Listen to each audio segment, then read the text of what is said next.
আপোনাৰ বাৰু ওজন কিমান আপুনি হয়তো নিশ্চয় জানে কিন্তু এই পৃথিৱীখন যিখন গাড়ীত উঠি আপোনালোকে গোটেই স্পেচত ঘূৰি আছে সেই পৃথিৱীখনৰ ওজন কিমান মই আজি আপোনালোকক ইয়াৰ বিষয়ে ক'ম নমস্কাৰ বন্ধুসকল স্বাগতম জনাইছোঁ আপোনালোকক ইউটিউব চেনেল যান্ত্ৰিকতালৈ তেনেহ'লে বলক অকণমান পলম নকৰি আমি ভিডিঅ'টো আৰম্ভ কৰোঁ ধৰি লওক আমাৰ পৃথিৱীখন যদি ওজন জোখা পালাৰ ওপৰত ৰাখি জোখা হয় তেতিয়া বাৰু আমাৰ পৃথিৱীখন কিমান কিলোগ্ৰাম হ'ব বৈজ্ঞানিকসকলৰ মতে আমাৰ পৃথিৱীখন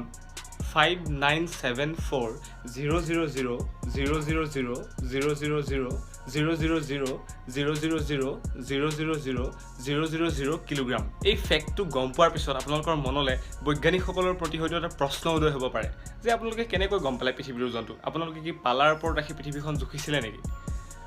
এইটোতো সম্ভৱ নহয় পালাৰ ওপৰত ৰাখি পৃথিৱীখন জুখিব নোৱাৰি আচলতে বৈজ্ঞানিকসকলে মেথামেটিক্স আৰু মধ্যাকৰ্ষণৰ সূত্ৰৰ সহায়ত এই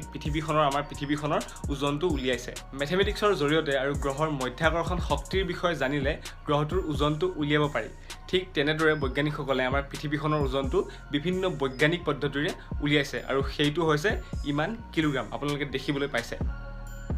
যদি ভিডিঅ'টো চাই ভাল পালে তেনেহ'লে ভিডিঅ'টো এটা লাইক কৰিব আৰু কমেণ্ট কৰি জনাব কেনে পালে আৰু লগতে এনেধৰণৰ ভিডিঅ'সমূহ পাই থাকিবলৈ এই চেনেলটো ছাবস্ক্ৰাইব কৰি ল'ব ধন্যবাদ